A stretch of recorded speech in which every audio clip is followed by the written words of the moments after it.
adik-adik, kembali lagi ke channel Kelas Kakak Guru. Nah, kali ini adik-adik, kakak mau membahas tentang hukum Kirchhoff. Nah, apa sih hukum Kirchhoff itu?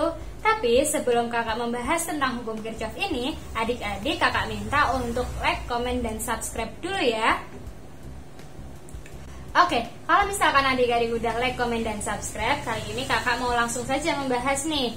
Nah, hukum Kirchhoff itu apa sih, Kak?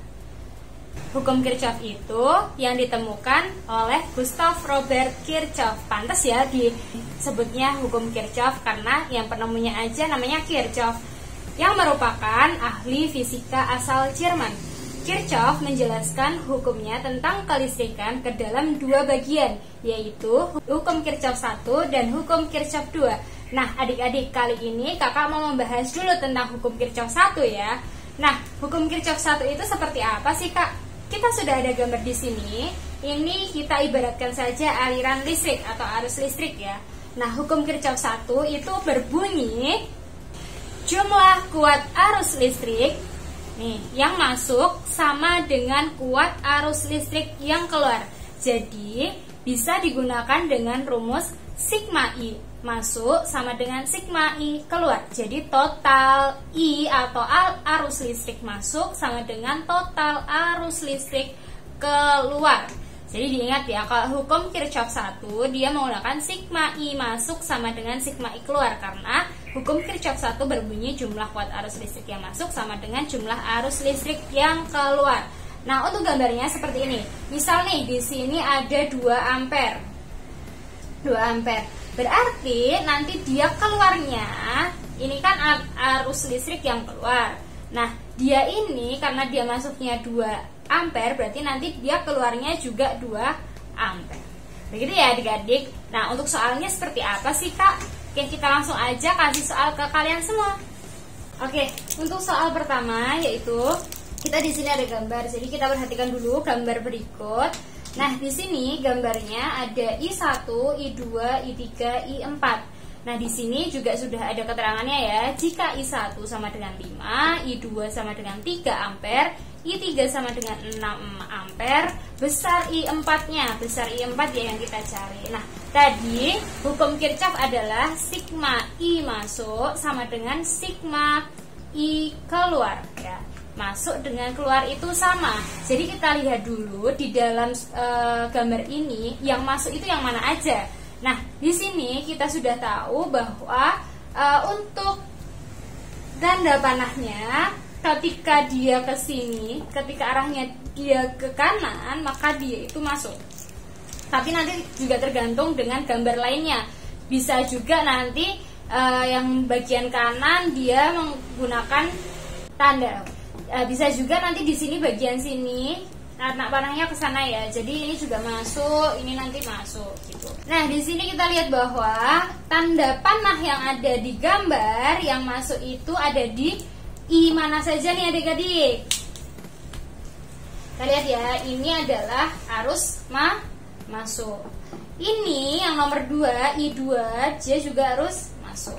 Kemudian yang I3 dia harus keluar dan I4 dia harus keluar karena mengikuti tanda panah.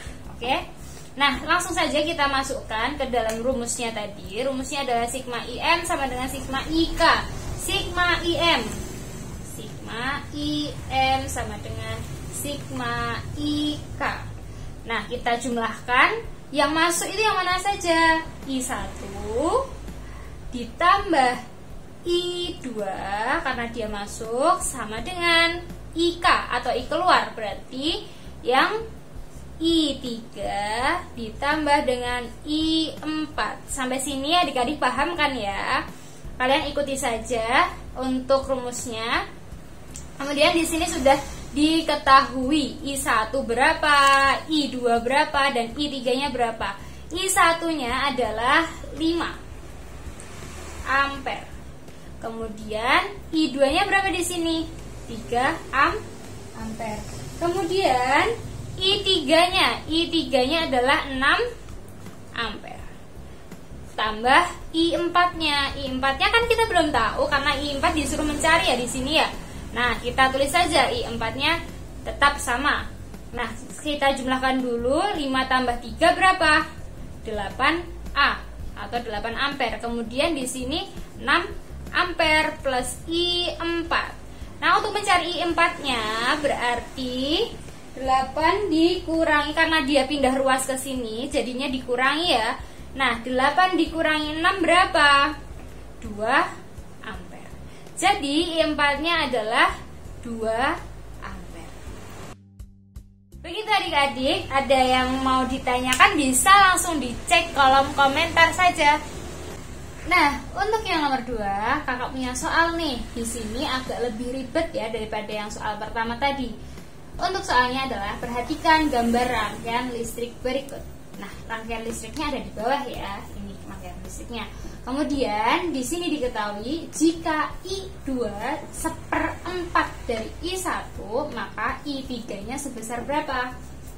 Nah, untuk adik-adik sama ya, ketika mengerjakan soal seperti ini jangan lupa sigma IM sama dengan sigma IK. Nah, oke. Di sini sudah diketahui I masuknya adalah 600. Nah, adik-adik di sini sudah diketahui I1-nya adalah 600 mA. Nah, kita tuliskan ya, I1 sama dengan 600 mA. Kemudian di sini yang diketahui adalah I2 1/4 dari I1. I2-nya itu 1/4 dari I1.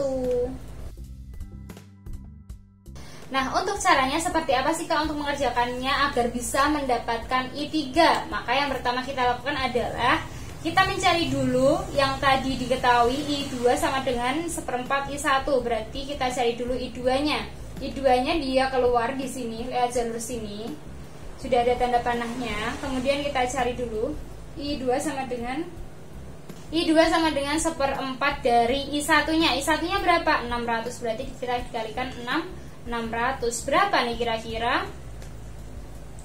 6 dibagi 4 1. Kemudian sisa 2, 20 bagi 4 5. Ya, oke.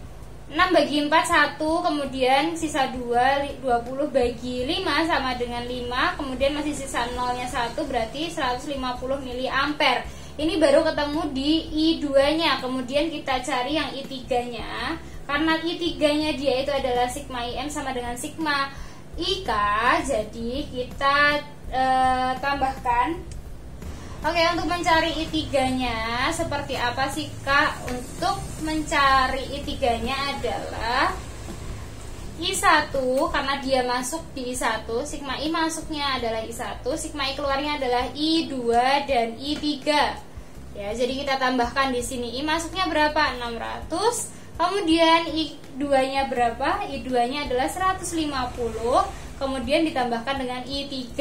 Nah, I3-nya berapa Kak di sini? 600. Tinggal dikurangi saja 600 karena dia pindah ke sini, jadinya dikurangi 600 dikurangi 150, jadinya adalah 450.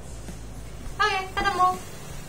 Hasilnya 450 ya untuk I3-nya. Jadi di sini 450, di sininya adalah 150.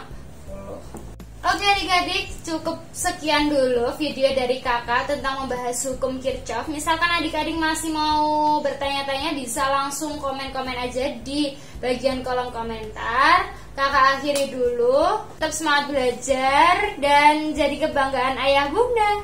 Dadah, assalamualaikum.